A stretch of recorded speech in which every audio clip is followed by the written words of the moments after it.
I should have known something was wrong when the headache started. But Alex, my beloved older brother, always had an explanation ready. "You're just stressed about college applications, Emma," he'd say, sliding me what I thought was my prescribed migraine medicine. "Take this and rest."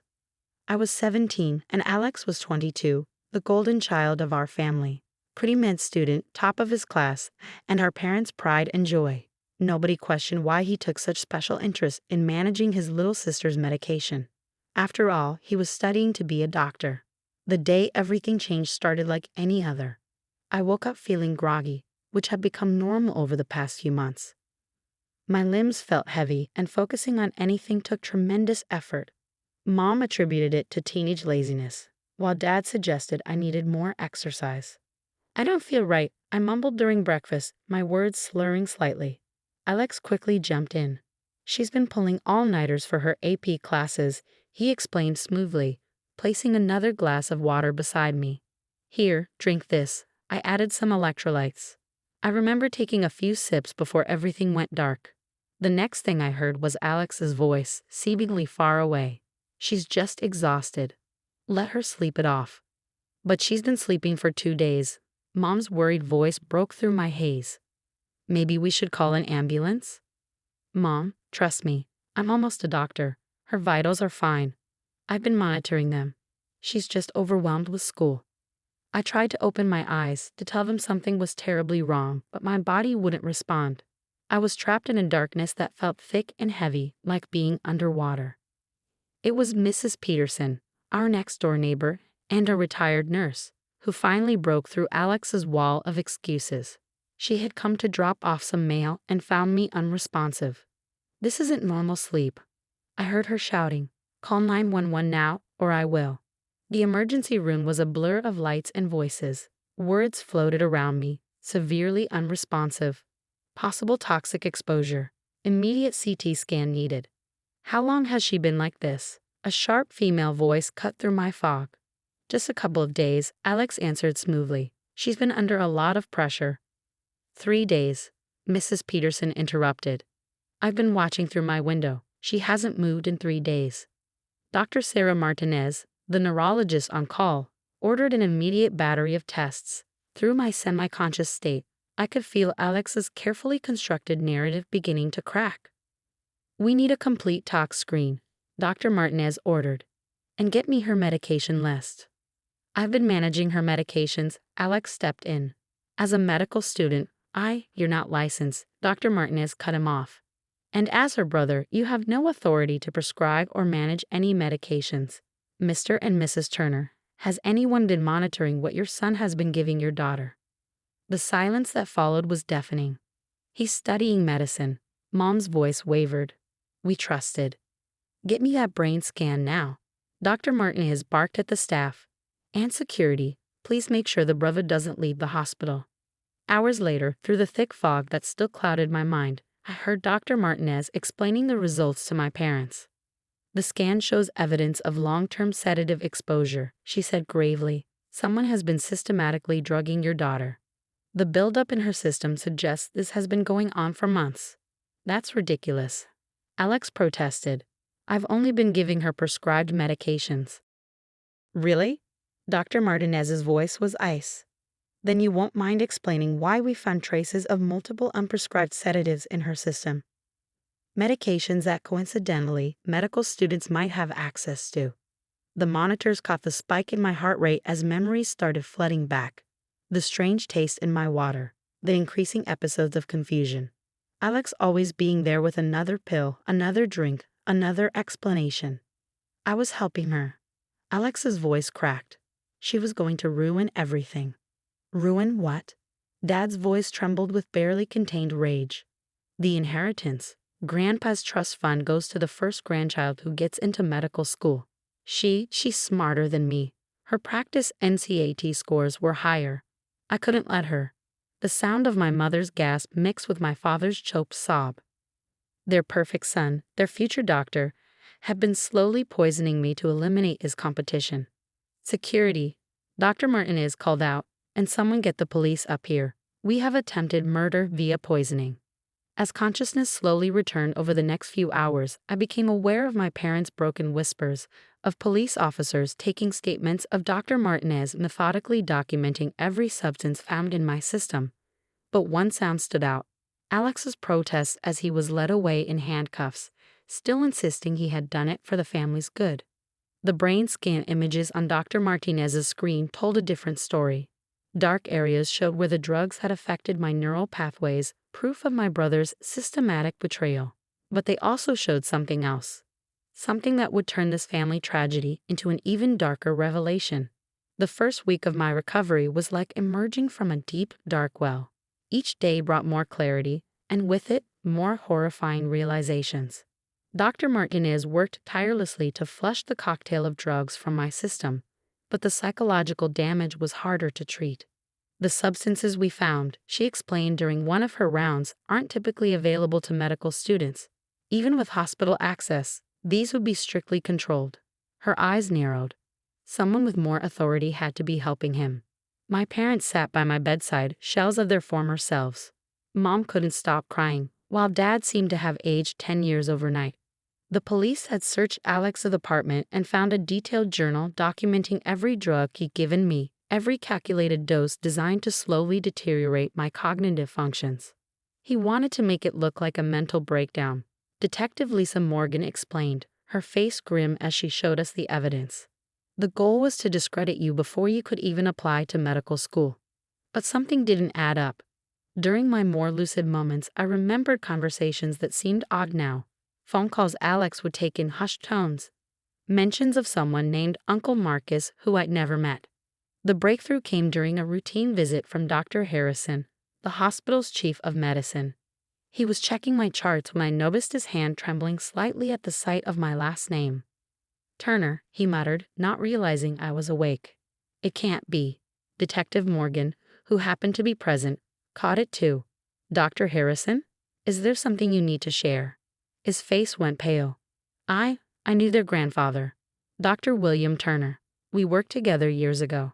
The detective's interest piqued. The same grandfather whose trust fund was the motive for this poisoning.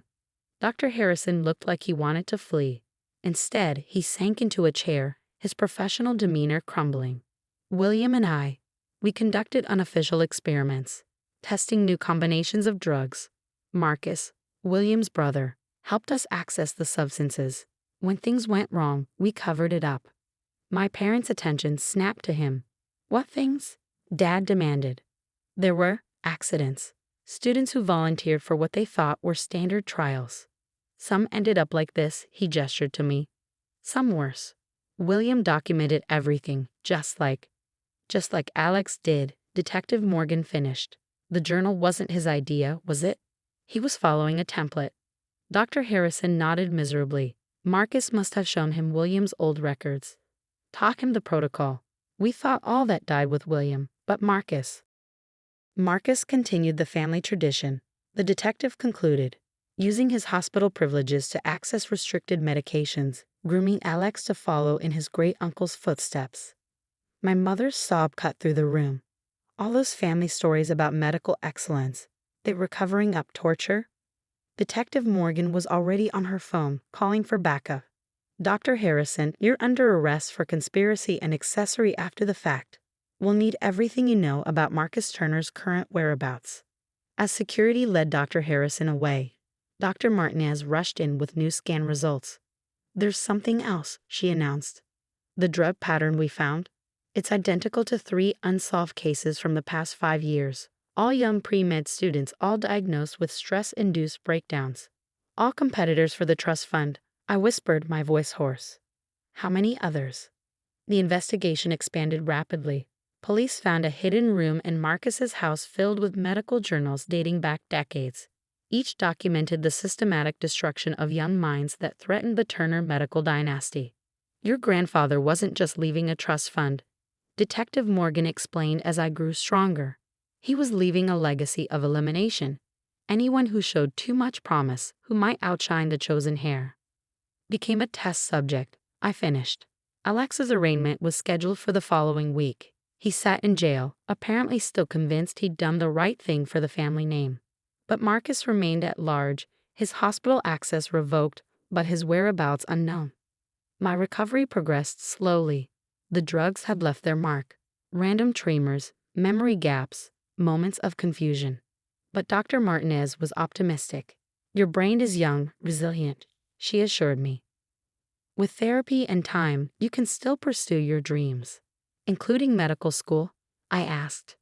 She smiled. Especially medical school. The best revenge is success. As I lay in my hospital bed that night, watching the police search for Marcus continue on the news, I made a decision. The Turner medical legacy wouldn't end with Alex's arrest or Marcus's eventual capture.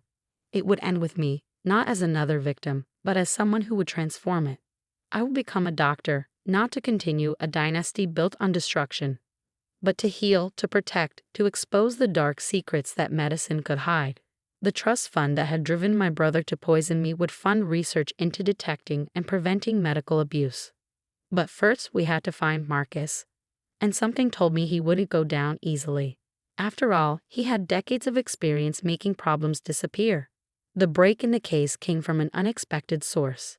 3 weeks into my recovery, while I was relearning to walk without tremors, a young nurse named Katie rushed into my room, her face white with fear. I think I just saw him, she whispered to Detective Morgan, who'd become a constant presence.